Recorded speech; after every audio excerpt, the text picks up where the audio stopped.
Hi, everyone. Welcome back to Rides and Drives Team Radio. I'm Harvey, and I'm here with Kaz. And this is a big week for the podcast. We actually have some big news from the last couple of days.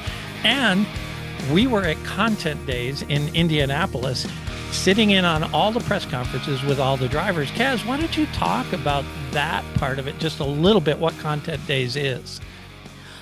So Content Days gathers drivers and team personnel together with members of the media so that we can start crafting narratives for the season and getting excitement out there. By members of the media, it's not just journalists or podcasters. This is also where they're going to record their promos for Fox. The driver intros before the races that are played, I'm sure were recorded. Those spaces were obviously off limits to journalists, but I did get my head peeked in a little bit when they were tearing down. It looks like a really big production, given what Fox did last year, what Fox has already done this year. I'm going to guess that those are going to come out pretty cool, and I'm looking forward to seeing them. Speaking of Fox, have you seen the two commercials that are out yet? So Yeah, I have. Let's talk about those. I mean, Pato, the garbage man, that's pretty awesome. I liked that one, but I have to say the Josef one is my favorite. And it's not just because I love Josef, but though I do, but you get caught. People think you're cheating. I'm not going to comment. I don't know. Mm-hmm. Yeah. You get caught cheating so many times. The right thing to do is to lean into the heel turn. And Right. I just think he's doing it so beautifully. I love Josef Newgarden as a heel. He's not interesting to me as a babyface, but as a heel, he is awesome. So I'm super happy that that's where he and the team are going. And I thought that ripped a man's heart out on live TV was very funny. Yeah, and it was funny because at his press conference, I wrote this down. He said specifically, "We are the evil empire, and we're ready to strike." So he's playing into that with a smile, and I thought it was fun. But yeah, so that's kind of what Content Days is. But one of the big rumors actually two rumors going around Content Days. One is that Romain Grosjean is going to be taking a seat in the Dale Coyne car, right? Tell us about that. Okay, so I did not get eyes on Romain. Multiple other people in the room who I trust not to, make up and goof about a story all day for no reason, mentioned seeing him. He didn't seem to indicate things were done or set, but why would Romain Grosjean be at Content Day if he weren't likely to be in an IndyCar seat? I think, again, he has to film those promos, right? So Right. even if they're still working things out in the contract details, it feels really likely if they had him there in a race suit, he's filming promos, he's going to be in the car. So Yeah, we got another one right. It's Romain. Let's hope so. We'll find out for sure. I'm guessing in the next week or so, but that was a big rumor. The other rumor, it was really fun too. All in the press room, we all just kept calling him TBD because you're not technically, he's not the driver yet. He's TBD. Right. So that's his middle name now, Romain TBD Grosjean, right? So the other rumor that we kept hearing, and the drivers were talking about this, and IndyCar was winking and nodding to this, is what was just announced today, that we're going to get a street race in Washington, D.C. in toward the end of August, the week before Milwaukee. So street race in DC. Yeah, that should be a lot of fun. They haven't released the track yet. I started hearing rumors about this last week, and I was kind of like, man, if they haven't been planning this, how do you design a racetrack? How do you prep all the logistics? How do you do everything you need to do to pull off a major street race in 6 months? In such a busy city. I mean, you've driven in DC. I've driven in DC. Shutting down roads there is not an easy thing to do. Yeah, and I know they're talking about wanting it to be around the mall in that area. So we'll see where it is. If it is, it's going to be super cool. It's going to be a pain to get to. Traveling in and out is going to be a pain. Hotels are going to be $1,000 a night. It's going to be nuts. But as Graham Rahal said, they didn't ask NASCAR to do this race. They didn't ask F1 to do this race. They asked IndyCar. And I don't care what your politics are. This is a great opportunity for IndyCar.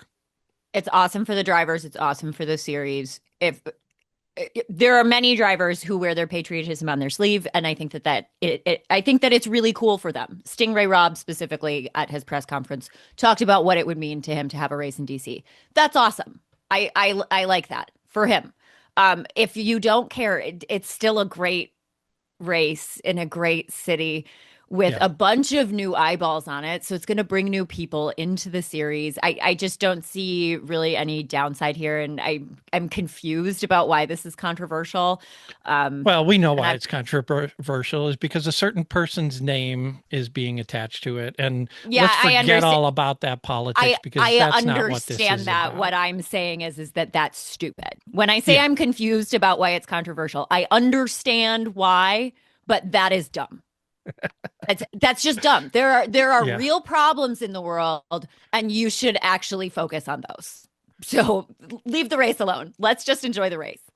Love it. All right. So, what else? Oh, the other kind of interesting piece of news is Penske made a personnel move yesterday, and they brought Tim Cindric back to the team to be the lead strategist for Scott McLaughlin. After getting fired after the 500 last year, Yeah, I this mean, just it's not that's not like they brought him back as team president, but but they brought him back to the team. This just says in a strategy role where, like you could theoretically do some cheating as a strategist. So this to me just suggests that it was, and we talked about this at the time. We weren't podcasting at that point, but we talked about it in person. I I don't know if the right people got fired. It felt like a PR move. Now I can say for sure that it was, because if he were responsible for what you feel is a culture of cheating at Team Penske, why would you bring him back and put him in a strategist role? He exactly. was the sacrifice. They cut his head off, and they are just expecting that we have short enough memories that we won't care. And to be honest with you, I don't care. I I don't Well, mind when Penske skirts the rules a little bit. I think it's fun. So yeah, part of bring him that back. evil empire. Bring him You know, back. the interesting thing was McLaughlin talked specifically about how Cindric was really responsible for bringing him to America and getting him into IndyCar. So they have a great deal of respect and trust for one another, and I think that's going to be a good partnership. And again, it could bode very well for Penske this season to have Mhm. a bounce back. And for Scott as well, he was the only Penske driver not to win a race last year. He, I each of the drivers for Penske had their moments that were real bummers last season, but Yeah. Scott had some really big ones, and I think Yes. some of them too were, you know, his mistake at the 500 was his mistake, Right. and not all of them were like that, but I think that he having somebody who he's comfortable communicating with is going to help him a lot. Right. No, I agree.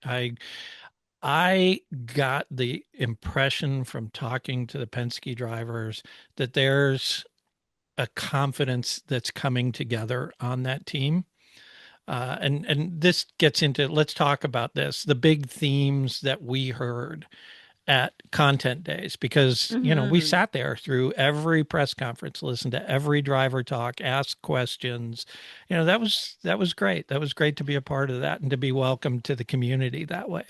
Yeah, I had the coolest time. Before we really get into it, I do just want to quickly say thank you to the people at IndyCar for organizing and welcoming us there, and thank you to the other journalists in the room, the people who came up to me and said hi and introduced themselves. I really appreciated meeting you guys, and I'm looking forward to talking with you more. But yeah, let's move into content days and talk about the big themes. And since we're starting with Penske confidence, I think that I completely agree. In particular, Malukas Hmm. just came off as so chill, easygoing, but also really impressed with what was going on at Penske. I'm really excited to see what Penske's going to bring this year. All three of the drivers. Yeah. Yeah, I think so. Uh, Malukas he was good. He was hilarious. He was so funny. I didn't know how funny he is. I knew Yeah, I knew he was a meme guy, but I've never really listened to an interview before. I right. didn't know how hysterical. Like the whole room was just cracking up the whole time, and he was also just very easygoing. Yeah, he So brings obviously a completely different energy to that team than Will Power had, yeah, right? So whether or not that's going to lead to more success, but I just think I think it brings new energy to the team, and I think that's going to be good. yeah. I think the impression that I got from Penske this year is that they are currently feeling like last year was an anomaly, that they are ready to hit the ground Penske perfect again. So I look forward to seeing if they can live up to that. Part of this sport is confidence. Right. You would, none of the drivers said, every driver said, yeah, I think I can win a race. And I can't remember who it was, but somebody said, if a driver ever says, no, I don't think I can win the 500, then they have no business in this series. So obviously, the Penske drivers are going to come into this season projecting confidence, whether or not they actually feel it. But it did feel genuine to me. Felt like Yep. more than lip service. I think that we could be looking at some nice bounce back from Penske this year based on what Sure. I saw. So give me one of your themes then that you heard. Well, I heard the same single word in every single press conference, and that word is consistency. So when Mm. people talked about finding points and finding places where they can catch up with Alex Palou, something that many drivers stressed is Alex is just so incredibly well-rounded. Some people said there's not a weak spot. Some people phrased it as he's good at everything. The point is, Alex is so consistent and so consistently at the top that in order to make a real run at the championship, you have to present that same kind of package. And drivers, not even drivers theoretically looking at competing for the championship, but drivers have personal goals. I want to finish within the top 10 point scorers this season. um Yeah, I mean Graham Rahal. every single one of them said that the thing they need the most is more consistency, with the exception of Marcus Armstrong, who actually said he feels wildly consistent, but he needs more spectacular moments. Yeah, So I thought and that was an interesting contrast, and probably a really good self evaluation for Marcus. So right, good he on ya. was consistently finishing in that top 15, but Hmm. never top 5, right? Or Yeah, rarely, right? So yeah, I think that's right. Graham Rahal, he was like, look, our Achilles heel is short ovals. We need to get better at short ovals. And, so they all have their thing that they're working on to either be more consistent or be more spectacular. So I think that was pretty good yeah. learning. I think the other thing I heard when we talk about uh, themes is to a driver. They are really excited about Arlington. Yeah, absolutely. Most of the drivers were asked which of the new races on the calendar are you most excited about. I'm sure that some of them might have said DC if that were actually on the table for them to talk about. Again, we got it Yeah. hinted from a couple of them. But almost everybody answered Arlington. There were a few people who said Phoenix was great because we get an oval before the 500. Right. But everybody said they were excited for Yeah, Arlington. but at the same time, the thing about Phoenix, someone said, "Oh, well, you get an oval for the 500," but I can't remember who it was. You probably do. Said Phoenix has nothing to do with Indy. It's a You know, completely different track. it's so obvious who it was. If you think about it, it was Scott Dixon. Oh He's got yeah, the experience to really know that. He's got the experience to really know that better than anybody else. yeah. I mean, and they're not even sure if they can run 2 lines at Phoenix yet. They've Mm. been practicing, seeing if they can't run 2 lines at Phoenix, it's not going to be a great race. So, That was a big topic of conversation was will there be a high line at Phoenix? And yeah, God, I hope so. yeah, I hope so. And the other thing is that's a IndyCar NASCAR double weekend. They're both racing on that track. So what is all that NASCAR rubber on the track going to do to handling and all of that? There's a lot of unknowns going into Phoenix. That's going to be a crazy race. But Arlington, and like you said, maybe they would have said they'd be more excited for DC if it were on the calendar, but DC is going to be a one-off event, right? Yep. And at least it appears to be at this point because it's for the 250th. They're all looking at Arlington becoming sort of the second signature event for the series, kind of like Miami is for F1. Hmm. Austin's a big race, but Miami, even more than Vegas, is the F1 race that kind of gets the star treatment of the US Yeah. races. And they see Arlington as being that race because of being there at Jerry World, and having this kind of looks like a pretty spectacular street course with a mile long straightaway and all that other stuff. It could be pretty interesting. There were uh, Arlington was the most popular answer for which race are you most excited for, and there were a lot of different reasons. There are sponsors and teams based nearby, so for some Hmm. of them it was like a home race is great, a close to home race is something we always want to win. Some people were talking about passing opportunities. Some people were talking about the atmosphere. I agree with you. I think they're really going all out to make this a big event. Right. And let's see how it looks. Could be Well, kind and of fun. Pato said, look, this is as close as we're going to get to Mexico for a race. Yeah. So I'm excited because he said, I know a lot of people are coming up from Mexico for this race, which is great. Unfortunately, I didn't get to ask him. I was going to ask him how disappointed was he that there was no Mexico City race this year. Didn't get to ask that, but this kind of answers it. The fact Yeah. that they are going, so many people are going to come in. So, And yeah, let's see. What other big themes did you have? the other thing that really interested me coming out of content days was people talking about what they did in the off season to prep for the season. There were a couple of different schools of thought. Obviously, a number of drivers competed in the 24 hours of Daytona. So the drivers who did compete in the Rolex 24 kind of discussed what that meant and how that helped them. Most of them, shake the cobwebs off. A couple of them mentioned because they're driving these heavier cars that they're learning things as Indy cars continue to add components.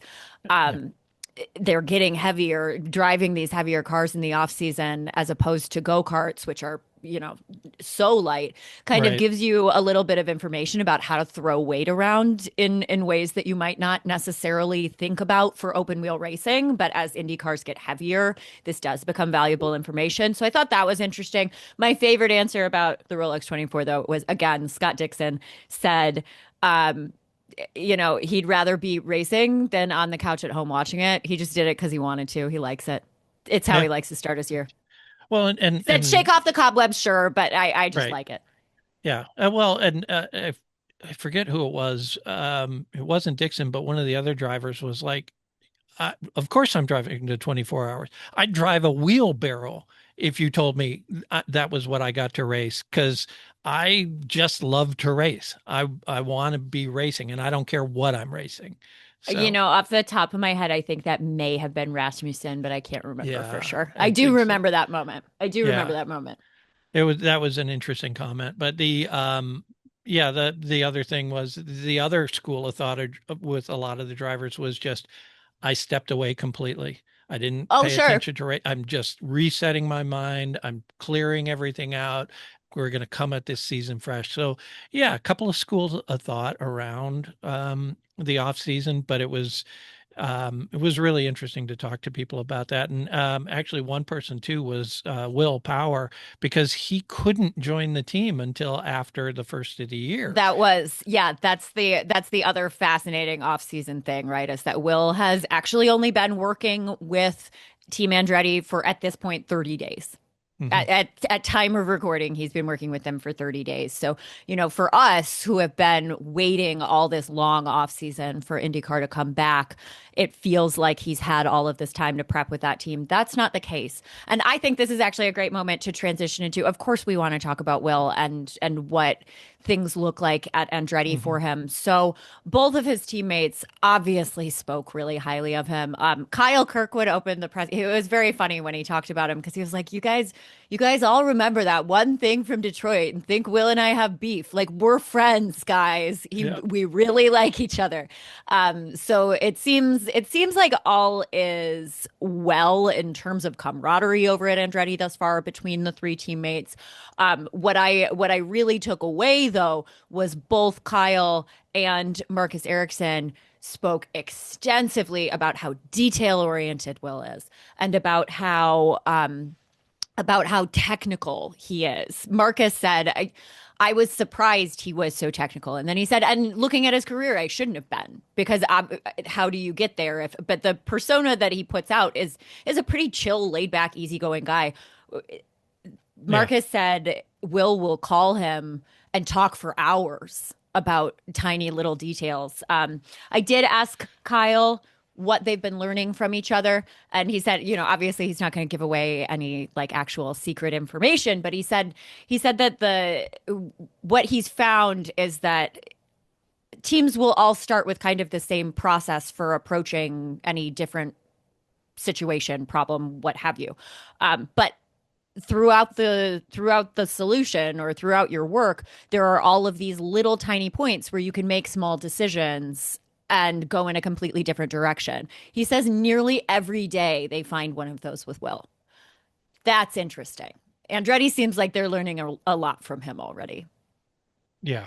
I agree. I think the other team that was kind of interesting was McLaren, Mm. uh, because of their new facility. Um, Oh, sure. they talked about a couple, Pato, Nolan, those guys. They talked about the fact that this team has been together now and they feel like they're really gelling and coming together. But moving from their old space, which apparently was very small and very cramped, into their new space, Pato said it was like going from a studio apartment to the penthouse. And, having great facilities helps you be a better team. Yeah. For a lot of different reasons. Obviously, you can do more in better space, but also confidence matters in this sport. If you're feeling good about where you are, you might be able to put a better product on the course. And that McLaren has the new facility, but Malukas also talked about entering the Penske facility for the first time and how he said everything is he said everything is clean. It's like it's hard to find trash cans there. You That was a funny moment. He said he you was don't know where really to good. throw stuff away because it's so clean. So that kind of thing really does matter, and I think McLaren, you know, I think McLaren's not hit their ceiling by any means. No. So with a large investment in a facility like this, I think that I agree. There's somebody to watch this year. The other team I've kind of got my eye on after content days is AJ Foyt. Hmm. I don't know that I'm making any wild predictions about their success this year, but it really feels like Santino and Caio Collet like each other a lot and are going to work together well. Not just they like each other as buddies, but they really see. Santino talked a lot about how Caio has a similar driving philosophy to him. Santino said he is, and Santino's a guy who has had four teammates in the last 3 years. Santino said that Caio is his favorite teammate he's ever had. And it's That's been what, like a month and a half. right. Yeah, they Now, haven't let's see what happens when they mix it up on track. exactly. But at the very, it's a good start. I'm excited to see AJ Foyt's got that great technical partnership with Team Penske. Right. They looked very solid last year. I asked Santino about being the senior driver on the team. Yep. And first of all, he laughed and he said, it's so weird to hear myself called the senior driver. and and I said, well, here you are, man. But he talked about kind of taking things one race at a time, and that's how you learn and grow. But I'm interested to see the dynamic over at AJ Foyt. I think they could have a really great year, Yeah. and I'm looking forward to learning more about Kaio. Yeah. I think coming out of content days, what I think I see is that Penske's going to have a bounce back year. They're going to be stronger. Mhm. Ganassi's still the team to beat, Yeah, right? Everybody talked about how to catch up to Ganassi, Yeah, and the I think this was mentioned a couple of times. Penske is firing at a 10 out of 10. Like they're or not Penske, sorry. Ganassi is firing at a 10 out of 10. They're not missing anything. They're right. getting things right. And So of I course think Alex was humble, and of course Scott Dixon said here are all these places where I could have made up points, but for the most part right. everybody agrees Ganassi's Yeah, as close to perfect they're as you can still get. going to be the team to beat. Alex is going to be the driver to beat. I think Mhm. Andretti made some big strides in the offseason, not And just they with seem confident. The three yeah, drivers sounded confident. yeah, not just adding Will, but some other pieces to the team. Mhm. I kind of like what RLL has done in the offseason, both with Schumacher and some of their personnel moves. They've made some big changes. Now they have a long way to go, but if those drivers can start to consistently finish in the top 15, I think that would be a big season for them. Yeah, Mick was a really great. First of all, you can tell that this guy is a pro. Hmm. This guy's this guy's done a lot. I mean, I'm sure that IndyCar content days in comparison to his Formula One press conferences, this is like a nice, light, easy day for him in comparison to that journalism. So I'm sure that he was happy to be there, but he came off just really really contrite, really professional. I wasn't really sure what to expect from him just because he really has kind of reached in some ways the highest echelons of what he might have dreamed of as a kid already. Um, and he didn't act like a superstar. He didn't come in the room acting like he's a big deal. Right. He came in ready to introduce himself to a new audience. And then the other thing that I really liked was he talked about how when he was younger, when he was entering Formula One, he felt that, his excitement was based on thinking about winning races and where you are and how exciting that is. He says his excitement for this season is more about knowing what he wants and how to get there and excited to do the work to make it happen. Yeah. So he just talked about maturity in that way. I'm looking forward to watching him race, and he did just have tons of great stuff to say about Graham. Yeah, well, and vice versa. Graham was when I talked to him and asked questions, he talked specifically about Mick. He said, first of all, when I was growing up, Mick's dad was my hero. It wasn't my dad. You Yeah. Of course, you're Oh, not poor gonna, Bobby. yeah. But he said Mick's dad was my hero, and then he comes in here and his family, and they're so kind and they're so humble and they're Mhm. so, willing to jump in and do the work. So there's, that kind of stuff. I think I, I'm hopeful. I have a soft spot in my heart for RLL, and I would like to see them do better. So I think we're gonna have a really competitive season. There's something fun too with RLL, and obviously Mick and Graham are kind of mirrors of each other in some ways. They're very good drivers trying to live up to their legendary fathers. Right. I like the notion of Graham as a mentor for Mick. I think that works really well on both a personal level and a driving level. So yeah, Yeah. looking forward to it.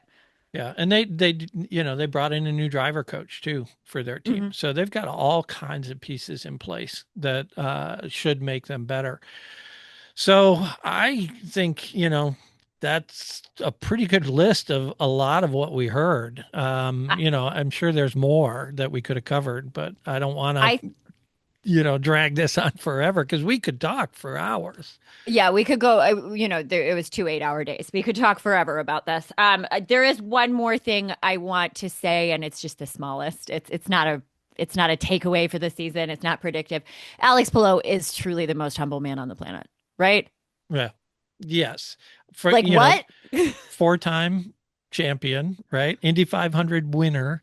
And he sits up there and is kind as can be, takes every question, even questions that maybe you go, really? You're going to ask that? He's like, so many Mhm. people pop off at reporters who aren't buttoned down and don't have the perfect question. And he's Alex would just like, never. never do that. Alex would He, never. Yeah. He was so kind. And I liked listening to him when he talked about the 2025 season. He multiple times he referred to it as magical. He talked about living up to expectations, and he said, "Look, before last year, the notion of a 6-win season would have been wild. I'd never done that before, and now, like." I'm Yeah. not going to, if I win a championship, I'm not going to look back on this season and say it's not a success because I didn't hit a number of wins. So I think his head's in a great space. And he also said, in terms of celebrating the win last year, he went home, spent some time with his family. But for the most part, he says he's going to wait until retirement to really enjoy and look back on these memories that he is locked back in on what's happening on the track. Yeah. Yeah, I thought he was spectacular in the way he presented himself, and you can see why everyone points to him and says he's still the guy to beat. Yeah. He's not going to win 10 races this year. If he No, does, probably I'll not. be shocked.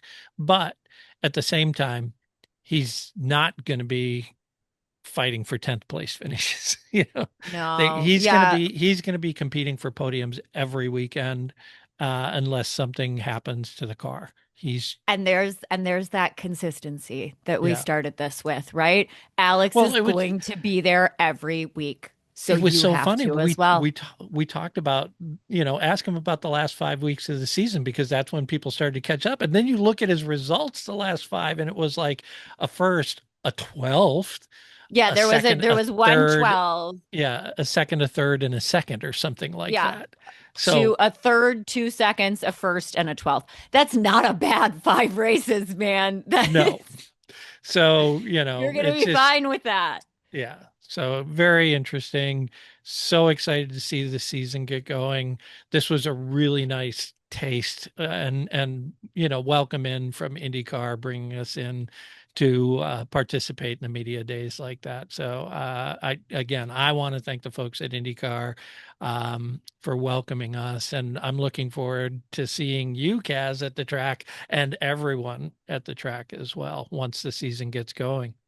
Yeah, really, really. This series of days just made me more excited for the season that's coming. I can't wait. It's going to be so much more fun than last year, even, which was already a wonderful, wonderful season of racing. Sounds good. Well, we've got a really exciting podcast coming up next week. We've got a special guest. I'll just leave it at that, and we'll tease it. But for Rides and Drives Team Radio, I'm Harvey, and she's Kaz. And we want to thank you guys for hanging in with us. And we're really excited for 2026 now that we've spent 2 days with the drivers and teams in Indianapolis and learned even more about what's ahead. Thanks, guys. Drive safe.